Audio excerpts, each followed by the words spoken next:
The second beer in the BJCP categories is International Lager. So fortunately, I live in LA, and my local grocery store is actually an Armenian market that has a ton of amazing international beers. I actually have looked at fancy liquor stores and can't find any of these, and they're super cheap, super easy to find. So I have two lighter international lagers and I have two darker international lagers. I think, yeah, the Zywiec. Let me just say that I am going to mispronounce every single one of these names. So just go with it. All right. So the first one is actually the only beer I've had. I started drinking Xingu in college. It's a Thai beer. It's super light. Kind of reminds me of a Corona or something. But yeah, it's just, they call it the original Thai beer. You can find it relatively easily. I used to have it at this little beer bar I used to go to.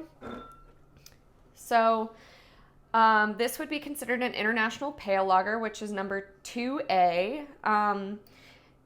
So we're going to do the aroma, appearance, flavor, mouthfeel, and a little bit of history, I think, in these. So look how clear that beer is. It is basically water.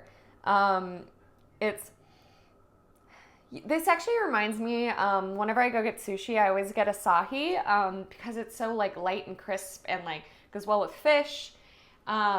So that's what this reminds me of in aroma and in look in general. There's not a big amount of head, even when I do swirl it.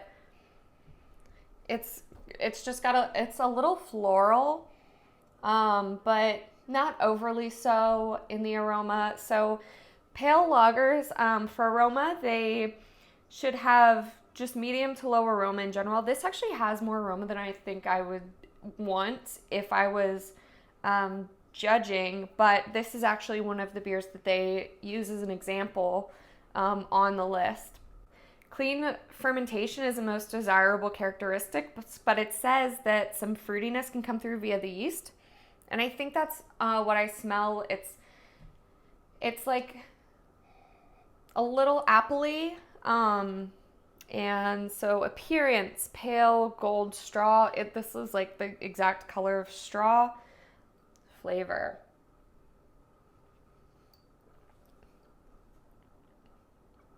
It's delicious. It's light. It's a little fruity from the yeast, which is nice. It's not like the standard American lager is. It's, I feel like those can be a little more bitter and just kind of fall flat, but this is a really open beer. And it's, compared to the lagers that I had in the last review, I like this a lot better. I feel like it has more flavor in general. It's not just like your flat lager flavor. Mouthfeel is super, super light. It's like drinking water. So apparently international lagers have fewer adjuncts than standard American lagers, which I'm wondering if that actually is why there's more flavor to it. So what I find funny in the comments of the international pale lager standards is that they make a hint at a Heineken's skunkiness being because it's mishandled in the green bottle. So if you get a beer in a green bottle like this one is, there's a high probability that it will become light struck and it'll get skunky because the brown bottles protect from the UV rays a lot better than the green bottles. And when light hits beer, it creates the skunky flavor that you associate Heineken with, and that's why. So what's funny about international pale lagers is so they were kind of developed in the US as a premium version. It's like, if you've seen Mad Men, the whole shtick with Heineken and the history of it, how it was marketed as this premium line of beers rather than your boring old Budweiser. But in the international community, it was actually developed to become more of a American style beer versus like, you know, international beers typically are so flavorful that they wanted to, I guess, satisfy the palates of the boring Americans. Okay, so Xingu, fully recommend. Thai beer, great. Get it with your Thai food. It's amazing. Okay, so now we're going on to Zywiec, which is a Polish beer, I believe. Let's see. Yep. Poland. What does it say? Change of the color on the crown indicates ideal temperature. Huh. Mine's not that color, so it's probably not the right temperature. Okay, so I've never had this beer before. It's got a little more color than the Xingu. It's kind of more of a golden than a straw, I would say. It has less aroma though. It smells more like darker malts actually in the aroma. It smells like it's going to have like a deeper flavor.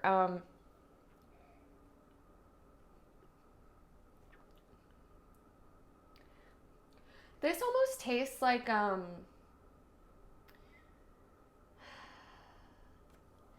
it doesn't taste like a pale lager. It tastes more like an amber almost. It's definitely got some like Munich malt in it, it tastes like. It's got a very deep flavor that's actually really nice. But, you know, it's not like a sushi beer. It's like a meat and potatoes beer, which is, I think it's funny that like depending on the culture's like food, it like Thai beer pairs well with like spicy Thai food because it's so light and fruity, and like Polish beer, like, you know, I would be eating meat and potatoes, I think, with this.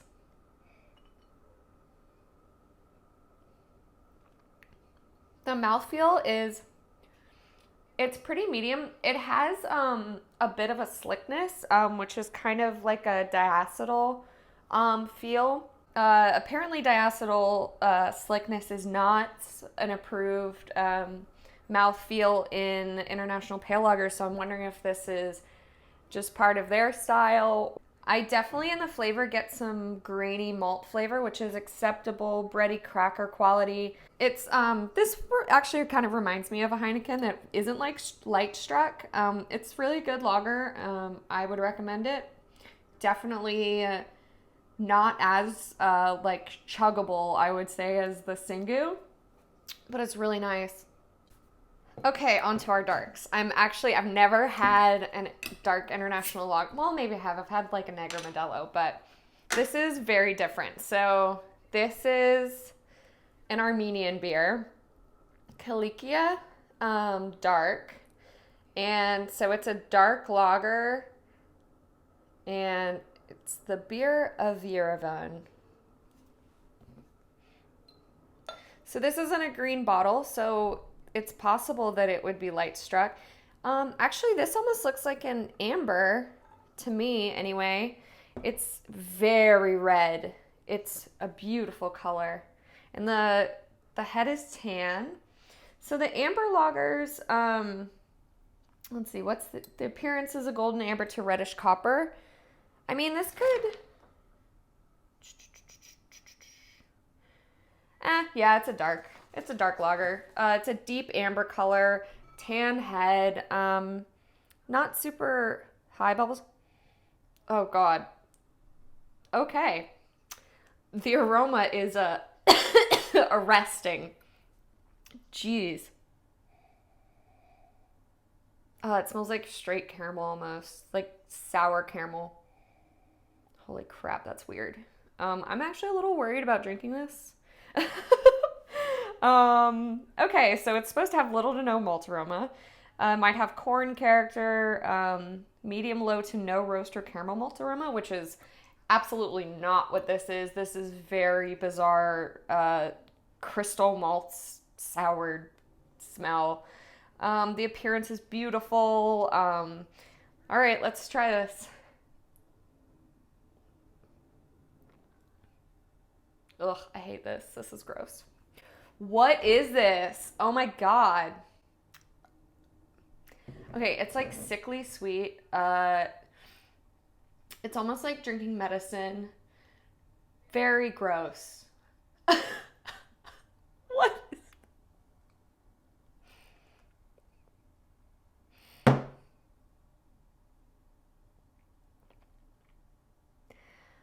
Oh man, that's rough. I wish I would have bought Negra Modelo at this rate. And it like sticks to your tongue. Oh. Anyway, whatever. All right, let's see if Russia can get us out of this dark lager hole. Okay, so Zatecky Gus Kearney, which is apparently Kearney is like dark, means dark, I think. So traditional dark beer. Shit, I opened the wrong one. Oh, I got 4 Czech ones. Aw, man. I thought I got a... Oh, it's brewed in Russia. Okay. Okay, I thought I got the wrong one, but I didn't. I have my Czech Pilsner beers in their fridge now, too, for my next review. But, okay, so I did this in the grocery store, too. It says that it's brewed using Zatecky hops, originally from the Czech Republic, which I am assuming means hops. But, okay, but it's brewed in Russia. It's a dark beer. And let's try it. So this is like brown. That's really dark. I don't know if this one would fully fit into the category because it's supposed to be a reddish, but, oh, this smells way better. So it smells almost like a stout. Definitely roast malt.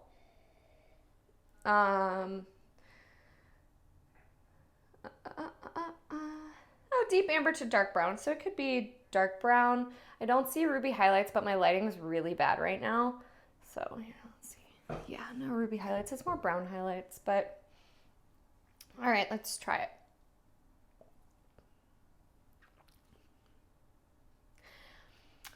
It's nice. It's very sweet. Not overly sweet, but definitely like no hops in there almost. It has a roasty taste as if like there's some black malt in it. It almost reminds me of like an extremely sweet, like, I don't know, I always drink black IPAs as my like go-to dark beer, so it reminds me of like a super, super sickly sweet black IPA.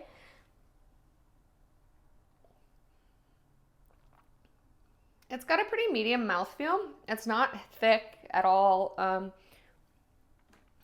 The aftertaste is pretty grainy, but I like it.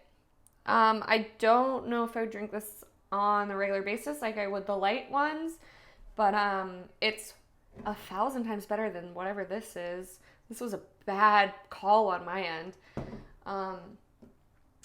But yeah, I mean, I think my foray into international lagers has been pretty positive. Save one, but you can't like every beer.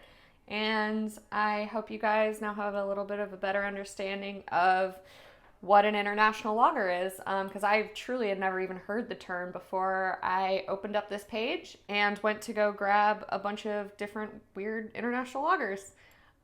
Like and subscribe if it was helpful. Thanks.